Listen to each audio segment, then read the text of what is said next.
Hey class, in this video I am going to walk you through on metering for a night scene using the spot metering mode.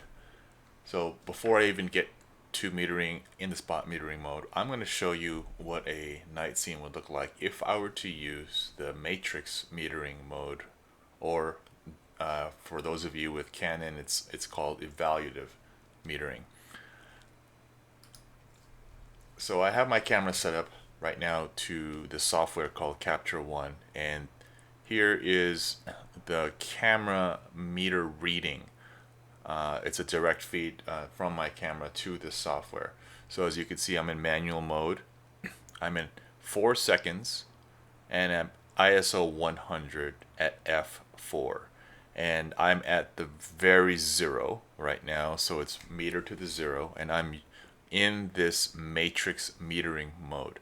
If you were looking at the slides that were provided in the module, you could predict that this scene may not look properly exposed, because remember, the matrix or evaluative metering mode takes into account the entire scene.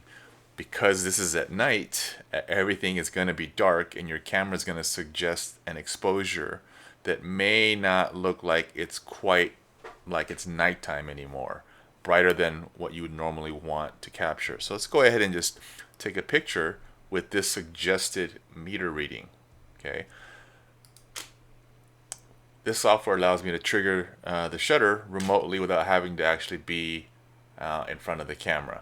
So here's the shot at 4 seconds at f4, ISO 100, and it's in matrix mode, so it's evaluating everything. And because it's nighttime, it's gonna have a lot of things that are dark, like the sky, the trees, and the camera's gonna want to suggest for possibly a brighter exposure. You may think, oh, that looks okay, right? But we need to have detail in your highlights. So if you look at this part of the wall, there is no more detail here. It's pretty much washed out. Okay, and then if we look here in the interior of this apartment, that's completely gone.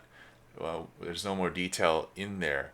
If you were to look at this scene with your naked eye, you would be able to see that there is an interior in there. You can make out the wall in there. So there's just no detail there. And looking here, this is pretty blown out in terms of the light hitting the wall right there. There's just no more detail.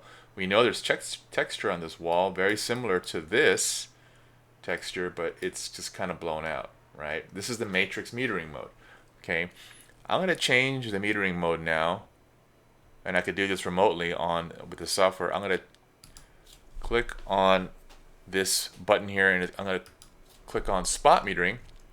And now my meter, it's completely gone. It's on the plus side. It's so overexposed. I'm spot metering this bright light, and according to that, it is way completely gone right now, because it's only taking into account what is there on the spot meter.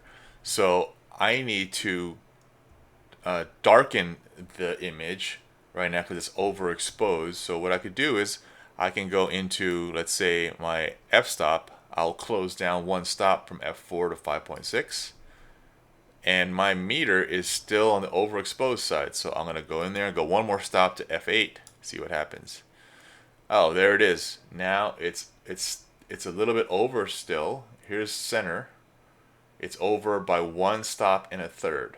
Remember what I said in the previous video. If your camera has spot metering mode, you want to spot meter the brightest tone in the image by +1 and take a picture, and then take another picture at +2. So let me just darken it a little bit more. I'm going to go 1/3, maybe f9. So now it's +1 overexposed. I'm metering this brightest scene here. And how am I metering that? With my camera, I can put my focus point on there and get a meter reading. For the Canons from school, and maybe most of your cameras, the spot meter is going to be the very center of your camera. So you'll have to put the brightest tone in your center of your camera and meter for that. For some Nikons, your focus point, you can move it around and that becomes your spot meter. So I have a Nikon, I can actually move my spot meter, which is the focus point here, and I can get that reading of that.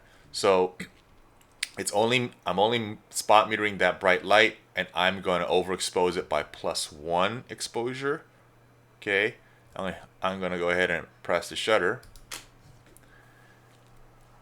and we should see an image that is going to be darker, but we're going to have more detail in our highlights.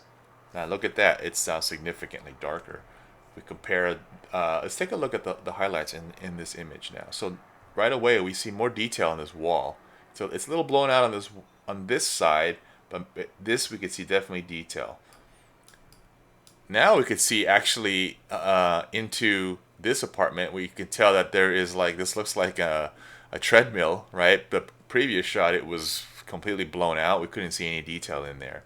And this wall right here is not as bad now, right? It's a little blown out here, but we can now see some detail in the wall there. And yes, it looks like a very dark image because it is at night. So that's something you have to manage in terms of when you are composing for your image. A lot of things are going to be much darker in your shot where there is no light, and it may have a lot of empty, black space in those areas, so you may have to recompose to find something that is interesting.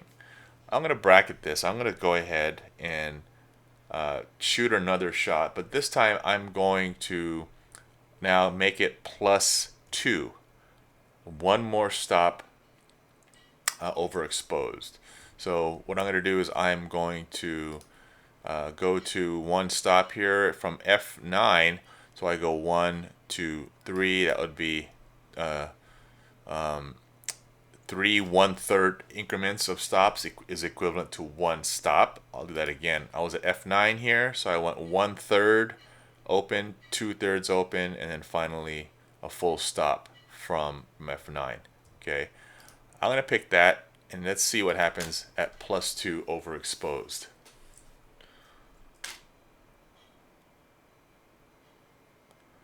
Okay, it's a little bit brighter. I think I would prefer the previous shot at F9 instead of 6.3. This is the +1 exposure. I prefer this one because it's a little more control than this one. If you even look at this one, the sky is not as dark anymore. It's not that dark night sky. There's some light going in there, and there's some more overexposure here, a little bit more there, and we're losing a little bit of detail in this bright highlight there. Okay, so I want to show you if you wanted to get a good a starburst quality of your light sources, you want to close down your f-stop. Okay, so if you got street lights, stop lights, and they're in your scene, if you want to get a nice starburst shape to it, you want to shoot with a more closed down aperture. All right, so let's figure that out with this metering situation here. All right, so I want to shoot this at, I want to go to, like, let's say f16. Okay, and remember, I'm still at spot metering mode, and right now it's underexposed. I'm underexposed by like 1/3, 2/3. Okay, it's still spot metering this bright light here. Remember, when you're spot metering at night, you wanna bracket meaning taking several different exposures of the same scene. I'm going to want this again to be +1. I think we'd like the +1 overexposed, so I need to get this meter to go to the +1 overexposed here. Because I want f16 and I want to leave it at ISO 100, the only thing I can do now is to change the value of the shutter, and I need to make this more, I need to have more exposure, so I need to slow my shutter down, right?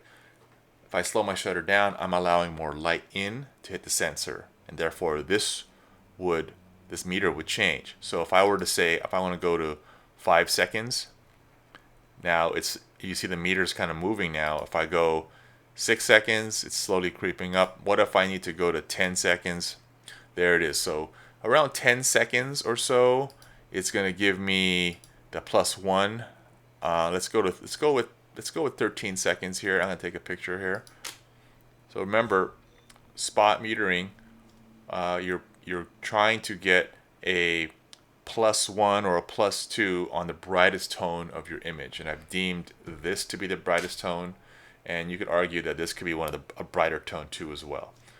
So now look at the shape of the quality of that starburst, of that light right there. It's got more of this shape to it, right? Because I've closed down on aperture. It's giving me the starburst quality. I'm going to compare the two, first shot and then this previous shot.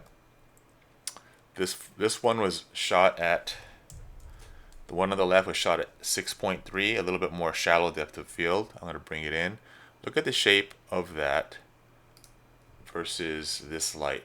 We get a little bit more of this kind of star-shaped quality when you're closing down. This one on the right is at f16, right? And this one on the left is at 6.3. So I suggest trying to go like f11, f16 if you want to get this kind of quality of your light sources. Okay, so that is spot metering at night.